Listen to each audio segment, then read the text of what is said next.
Hello friends, welcome to Sathya Samayal. இன்னைக்கு நம்ம கொத்தமல்லி சட்னி எப்படி அரைக்கிறது அப்படின்னு பார்க்கலாம். இந்த சட்னி வந்து இட்லி, தோசை ரெண்டுக்குமே ரொம்பவே சூப்பரா இருக்கும்.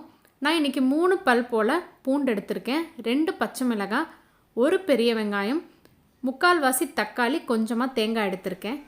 கடாயில வந்து எண்ணெய் சேர்த்துக்கலாம். இதுல வந்து 1 டீஸ்பூன் அளவுக்கு வெள்ளை உருட்டு உளுந்து சேர்த்துக்கலாம்.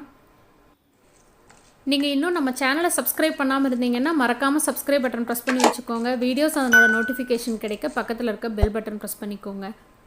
உளுந்து பொன்னிறமாக வறுபட்டதுக்கப்புறமா நம்ம எடுத்து வச்சுருக்க பெரிய வெங்காயத்தை சேர்த்துக்கலாம். இது வந்து மீடியம் சைஸ் அளவுள்ள ஒரு பெரிய வெங்காயம். சின்ன வெங்காயம் இருந்தாலும் நீங்கள் சேர்த்துக்கலாம். 3 பல் போல் பூண்டு, 2 பச்சை மிளகாவும் சேர்த்து வதக்கி விட்டுக்கலாம். மிளகாய் வந்து உங்கள் கார தேவைக்கு தகுந்த மாதிரி எடுத்துக்கோங்க. நான் அரை கட் அளவுக்கு கொத்தமல்லி தலை எடுத்து 2-3 வாட்டி தண்ணியில் அலசிட்டு எடுத்து வச்சுருக்கேன். நம்ம இதை கட் பண்ணிவிட்டு வதக்கும்போது சேர்த்துக்கலாம். வெங்காயம், பூண்டு, பச்சை மிளகாய் எல்லாமே நல்லா வதங்கி வந்துருச்சு. இதில் வந்து நம்ம எடுத்து வச்சுருக்க தக்காளி பழத்தை சேர்த்துக்கலாம். நான் இன்றைக்கி மீடியம் சைஸ் உள்ள ஒரு தக்காளி பழத்தில் 3/4 வாசி சேர்த்துருக்கேன்.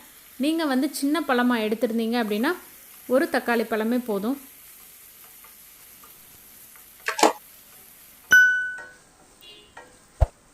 தக்காளி வந்து நல்லா வதங்கி வந்துருச்சு.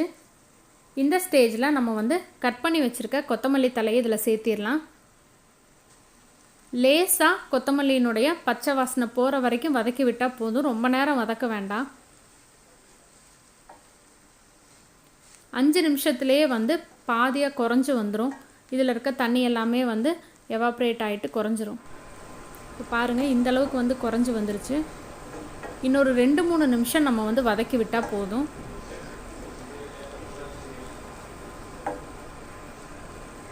தக்காளியினுடைய புளிப்பை பொறுத்து சின்னதாக ஒரு துண்டு புளி சேர்த்துக்கலாம். எனக்கு இந்த தக்காளி பழத்தில் சுத்தமாக புளிப்பு இருக்காது, அதனால் இந்த அளவுக்கு புளியும் ஒரு 2-3 சில்லு தேங்காயும் நான் சேர்த்துக்கிறேன். இப்போ சட்னிக்கு தேவையான அளவுக்கு கல்லுப்பு சேர்த்துக்கலாம். ஸ்டவ்வை ஆஃப் பண்ணிவிட்டு நல்லா வந்து கலந்து விட்டுருங்க. இப்போ எல்லாமே நல்லா ஆறுனதுக்கப்புறமா நம்ம மிக்ஸி ஜாருக்கு மாற்றி அரைச்சி எடுத்துகிட்டு வந்துக்கலாம். கொத்தமல்லி, புதினா, கருவேப்பிலை எல்லாமே வந்து துவையல், பொடி, தொக்கு ஏதோ ஒரு ஃபார்மேட்டில் வந்து நம்ம வாரத்துக்கு ஒரு தடவை எடுத்துக்கிறது ரொம்பவே நல்லது.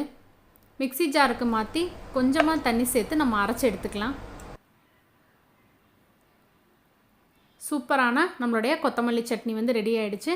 இப்போ இந்த சட்னிக்கு வந்து நம்ம தாளிப்பு கொடுத்துடலாம். கொஞ்சமாக கடலெண்ணெய் எடுத்துக்கலாம். 1/4 ஸ்பூன் அளவுக்கு கடுகு சேர்த்துக்கலாம். பருப்பெல்லாம் பிடிக்கும் அப்படின்னா நீங்கள் வந்து கடலைப்பருப்பு, உளுந்தம்பருப்பு வந்து சேர்த்துக்கலாம். மிளகாய் வத்தல் வந்து கிள்ளி போட்டுக்கலாம், அப்போ ரொம்பவே வாசனையாக இருக்கும். கொஞ்சமாக கருவேப்பிலை சேர்த்துக்கலாம். கண்டிப்பாக இந்த டேஸ்ட்டான கொத்தமல்லி சட்னியை நீங்களும் ட்ரை பண்ணி பாருங்கள்.